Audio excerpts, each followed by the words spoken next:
Hello friends, welcome to my channel beats of board.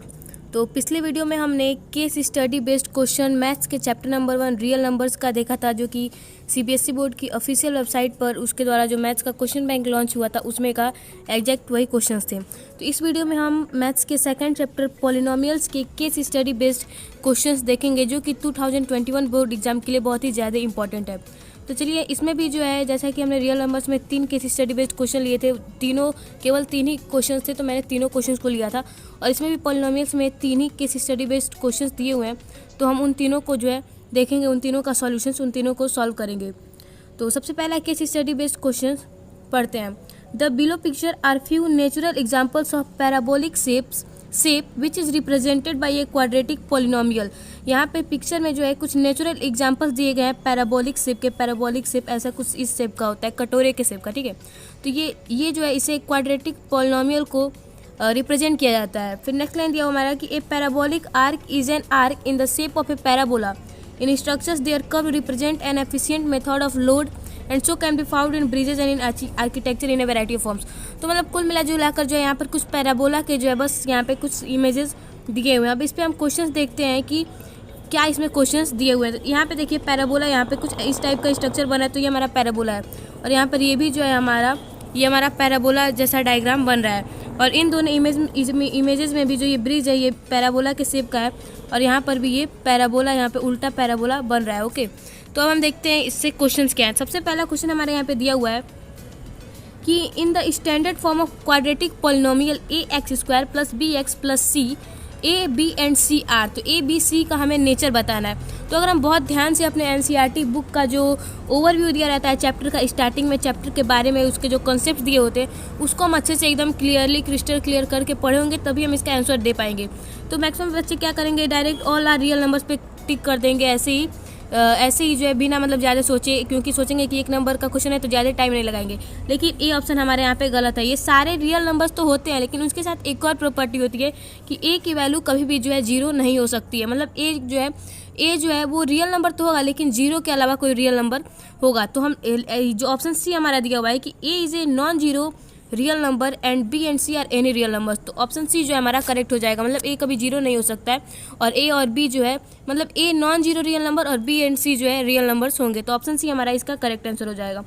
फिर second question यहाँ पे दिया हुआ है, फर्स्ट वही जो केस स्टडी में फर्स्ट हमने लिया उसी का सेकंड क्वेश्चन दिया हुआ है कि if the roots of the quadratic polynomial are equal where the discriminant d is equal to b² - 4ac, then इसमें बोल रहा है कि कोई एक क्वाड्रेटिक पॉलिनोमियल है, अगर उसके रूट्स इक्वल होते हैं, और डिस्क्रिमिनेशन का फॉर्मूला भी यहाँ पे दे दिया है कि d is equal to b² - 4ac होता है अगर, तो डिस्क्रिमिनेंट का क्या वैल्यू होगा अगर क्वाड्रेटिक पॉलिनोमियल के रूट्स जो हैं वो इक्वल है। तो हमें तीन रूट्स दिए हुए हैं वो हमें लर्न होना चाहिए कि अगर किसी भी क्वाड्रेटिक पॉलिनोमियल का डिस्क्रिमिनेंट निकालने का ये फार्मूला होता है b² - 4ac, जहाँ पर b² - 4ac क्या है। तो अभी जो हमने क्वाड्रेटिक इक्वेशन का जनरल फार्मूला देखा उसी में से a और b और c का जो है ये वैल्यू है, तो वही वैल्यू हम लोग यहाँ पे पुट कर देंगे, तो हमें d का वैल्यू निकल जाएगा। और जब d का वैल्यू जो है 0 से ग्रेटर होता है तो हमारे पास उस क्वाड्रेटिक पॉलिनोमियल के टू रियल एंड डिस्टिंक्ट उसका जो है रियल एंड डिस्टिंक्ट वैल्यू हमें मिलते हैं क्वाड्रेटिक पॉलिनोमियल के। अगर डिस्क्रिमिनेंट का वैल्यू 0 के इक्वल होता है तब हमें 2 इक्वल एंड रियल रूट्स मिलते हैं, जबकि d का वैल्यू जब जो है लेस देन 0 होता है तब हमें जो है नॉट रियल रूट्स मिलते हैं, यानी इमेजिनरी रूट्स मिलते हैं। और इमेजिनरी नंबर्स के बारे में जो हम क्लास 11 में अपने हायर क्लास में पढ़ेंगे। तो यहाँ पे इक्वल रूट्स की बात हो रही है, इसलिए d is equal to 0, option d हमारा यहाँ पे करेक्ट हो जाएगा। फिर अब थर्ड क्वेश्चन यहाँ पे हम देखते हैं कि इफ़ अल्फा एंड 1/अल्फा are the zeros of the quadratic polynomial 2x² - x + 8k, then k is, यहाँ पे जो है एक क्वाड्रेटिक पॉलिनोमियल दिया हुआ है 2x² - x + 8k, और इसके दो जीरोज दिए हुए हैं कि इसके दो जीरोज है, एक 1 अल्फा है और एक जो है 1/अल्फा है। तो हमें बताना है कि k का वैल्यू क्या होगा, तो इसे हमें सॉल्व करना पड़ेगा। मैं इसको सॉल्व करके यहाँ पर जो है इमेज जो है यहाँ पर इसका लगा देती हूँ। वैसे आप चाहें तो इसको पेन कॉपी लेके आप सॉल्व कर सकते हैं।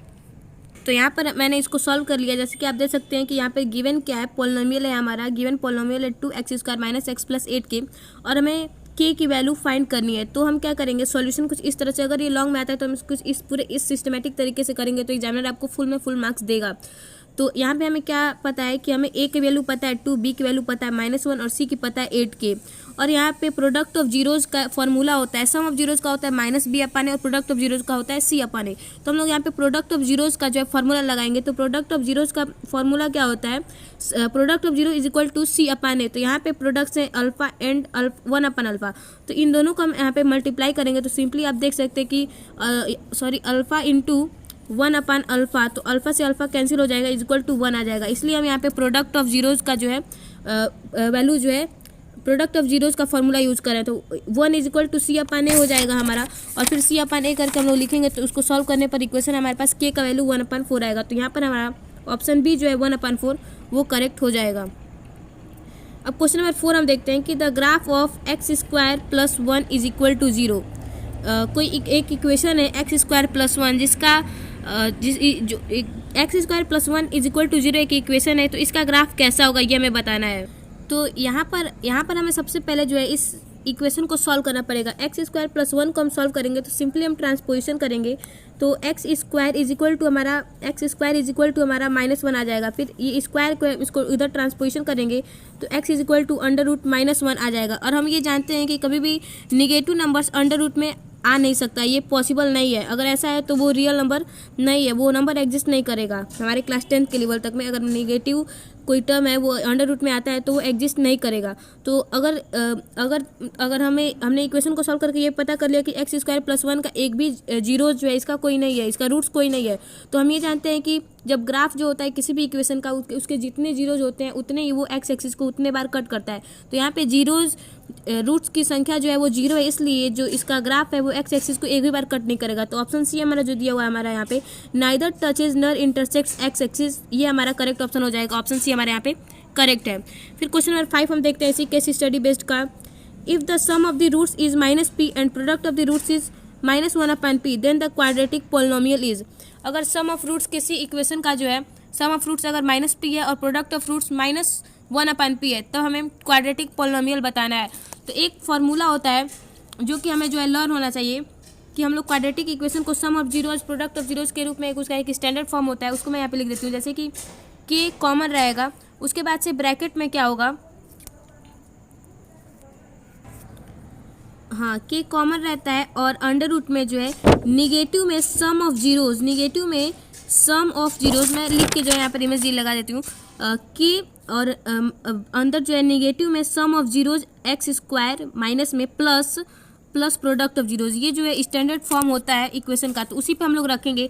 तो k को तो हम लोग कॉमन ले लेंगे, फिर निगेटिव में सम ऑफ रूट्स क्या है -p है ना, तो माइनस p करेंगे तो यहाँ पे प्लस का साइन हो जाएगा, माइनस माइनस मिल के p प्लस px², यानी प्लस को हम लोग यहाँ पे हटा भी सकते हैं, सिर्फ p² लिख सकते हैं। उसके बाद से क्या है सॉरी इसका फॉर्मूला जो होता है वो होता है कि x² minus alpha plus beta x plus alpha into beta.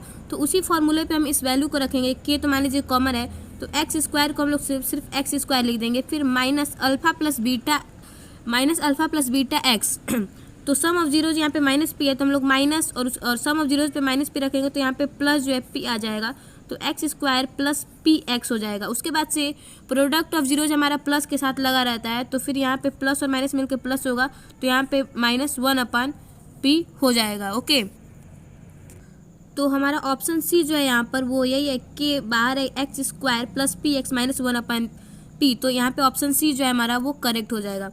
अब ये पहला केस स्टडी बेस्ड हमने क्वेश्चन सॉल्व कर लिया। अब दूसरा हम केस स्टडी बेस्ड क्वेश्चन इसी चैप्टर का पोलिनोमियल्स का लेते हैं तो इसको हम पढ़ लेते हैं। सबसे पहले क्या दिया हुआ है कि एन आसन is a body posture originally and still a general term for a sitting meditation pose and later extended in health yoga and modern yoga as exercise to any type of pose or position, adding reclining, standing, inverted, twisting and balancing poses. In the figure one can observe that poses can be related to the representation of quadratic polynomial.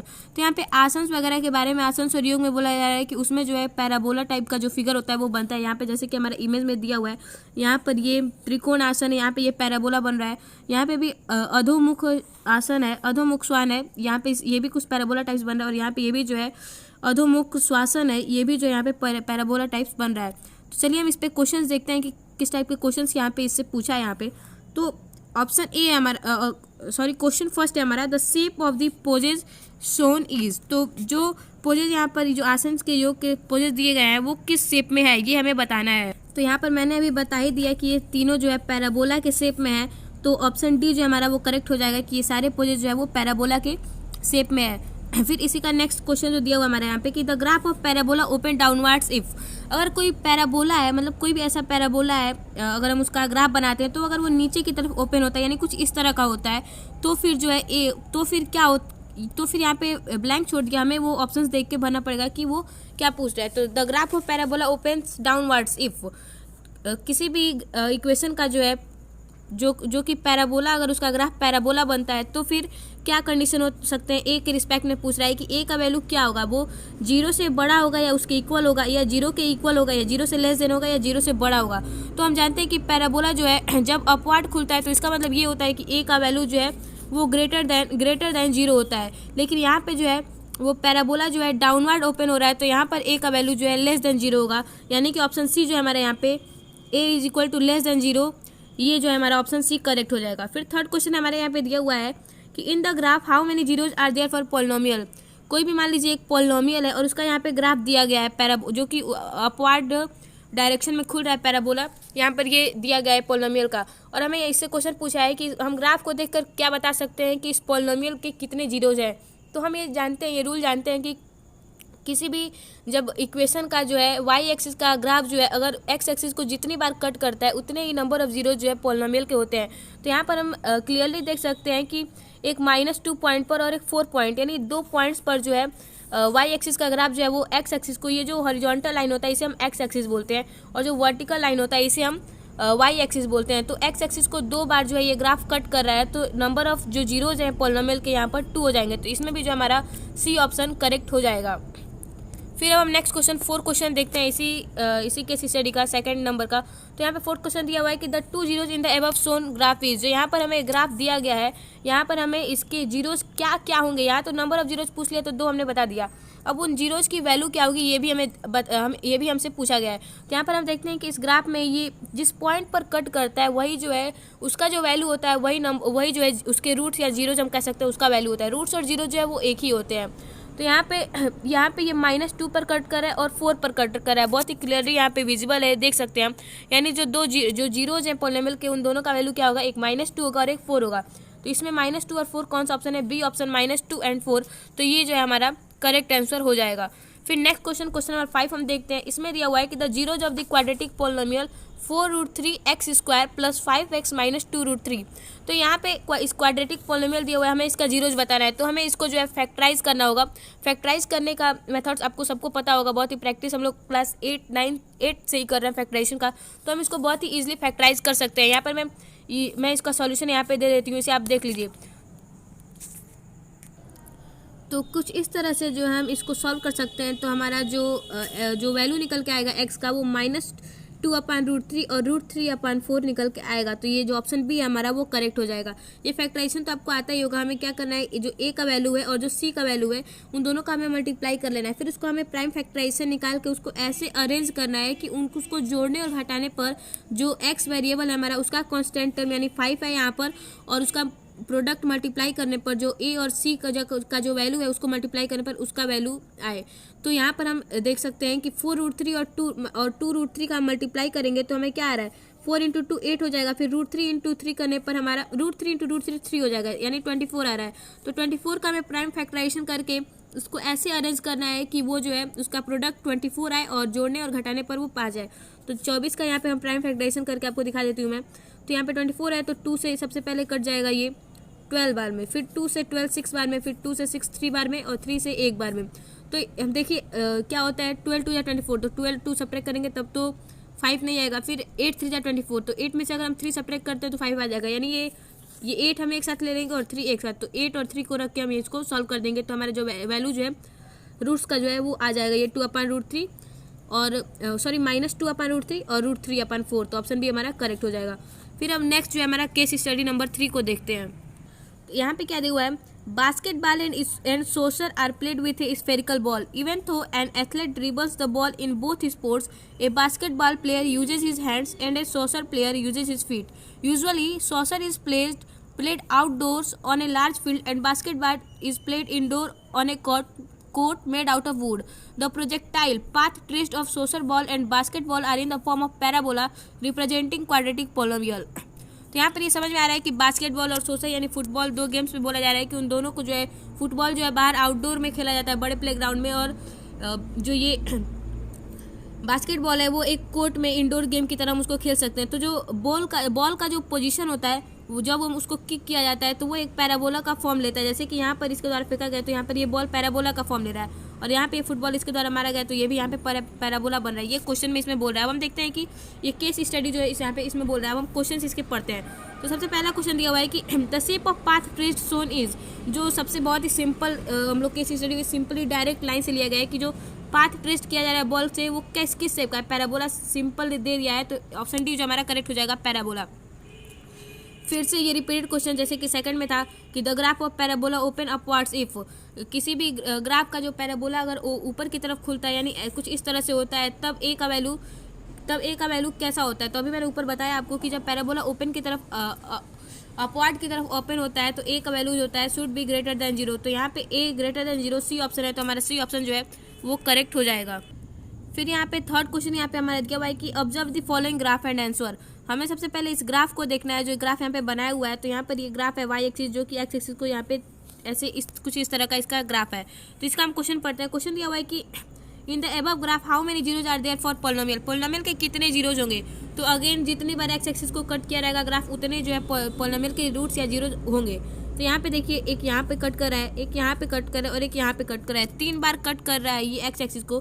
तो यहाँ पे number of zeros कितने हो जाएंगे, 3 हो जाएंगे। तो 3 यहाँ पे कौन सा ऑप्शन दिया हुआ है, ऑप्शन डी। तो ऑप्शन डी जो है हमारा वो करेक्ट हो जाएगा कि इस पॉलिनोमियल के 3 जीरोज होंगे क्योंकि वो एक्स एक्सिस को 3 बार कट कर रहा है। फिर क्वेश्चन नंबर 4 हमसे पूछ रहा है the 3 zeros in the above shown graph is, जो ऊपर हमें ग्राफ दिया गया है उसमें तीनों जीरोज का वैल्यू क्या होगा। तो हम देखते हैं कहाँ कहाँ ये काटा है एक्स एक्सिस को। तो यहाँ पे -3 है ये, तो एक -3 हो जाएगा। दूसरा जो है यहाँ पे -1 पे काट रहा है तो एक -1 हो जाएगा, और तीसरा जो है +2 पे काट रहा है तो -3 -1 एंड 2 ये जो है तीनों जीरोज होंगे इस ग्राफ के। -3 -1 एंड प्लस का 2, तो यहाँ पे -3 -2 एंड प्लस का 1, -3 -2 एंड प्लस का 1, सॉरी -3 -1 एंड प्लस का 2, वही है ना, -3 -1 एंड प्लस का 2। हाँ, तो ऑप्शन सी जो यहाँ पे दिया हुआ है हमारा -3 -1 एंड प्लस का 2, तो ऑप्शन सी जो है हमारे यहाँ पे करेक्ट हो जाएगा। यहाँ पे ये नंबर जो है मिसप्रिंट हो गए, सी ऑप्शन जो है हमारे यहाँ पे करेक्ट हो जाएगा, -3 -1 एंड 2। फिर क्वेश्चन नंबर 5 हम देखते हैं यहाँ पे कि what will be the expression of the polynomial, polynomial जो है वो किस तरह का होगा। तो क्यूबिक पॉलिनोमियल का एनसीईआरटी का जो समरी दिया हुआ है लास्ट में उसमें दिया हुआ है कि क्यूबिक पॉलिनोमियल जो है वो किस तरह का होता है। तो वो कुछ इस तरह का होता है कि बाहर कॉमन रहता है, फिर अंडर रूट में होता है x³ minus alpha plus beta plus gamma x square plus alpha into beta into gamma into alpha x minus alpha into beta into gamma, इस तरह का होता है। यहाँ पे मैं लिख के आपको दिखा देती हूँ। तो उसी पे हम सारे वैल्यूज़ को पुट कर देंगे तो यहाँ पे जो है हमारा पॉलिनोमियल जो है आ जाएगा कि वो किस तरह। तो सारे वैल्यूज़ पुट करने पर हम देखते हैं कि हमारा जो आ रहा है आंसर वो x³ + 2x² - 5x - 6 आ रहा है। तो यानी कि ऑप्शन ए जो है हमारा वो करेक्ट हो जाएगा, और यहाँ पर जो है इसके आंसर्स दिए गए हैं। ओके, तो यहाँ पर हमने चैप्टर 2 पॉलिनोमियल्स के भी सारे केस स्टडी बेस्ड क्वेश्चन जो कि लेटेस्ट क्वेश्चन बैंक में जो कि सीबीएसई बोर्ड के द्वारा जारी किया गया है उसमें दिया हुआ है, तो उससे हमने तीनों केस स्टडी बेस्ड क्वेश्चन को जो है उसका सॉल्यूशन देख लिया है। आई होप ये वीडियो आपके लिए हेल्पफुल होगा। अब नेक्स्ट वीडियो में हम चैप्टर नंबर 3 जो कि लीनियर इक्वेशंस इनटू वेरिएबल्स है, इससे केस स्टडी बेस्ड क्वेश्चन किस टाइप के आ सकते हैं उसको हम देखेंगे। फिलहाल तो दो चैप्टर्स हमने सॉल्व किए हैं, उन दोनों में बहुत ही इजी क्वेश्चन है, केस स्टडी बेस्ड क्वेश्चन। थोड़ा भी कोई व्यक्ति जो है कोई भी स्टूडेंट थोड़ा भी एनसीईआरटी पढ़ा होगा तो वो जो है इन सारे क्वेश्चंस को इजीली स्कोर कर सकता है। Okay, so thank you for watching the video, still bye bye, take care, stay safe, keep learning and keep watching my channel beats of board. Thank you.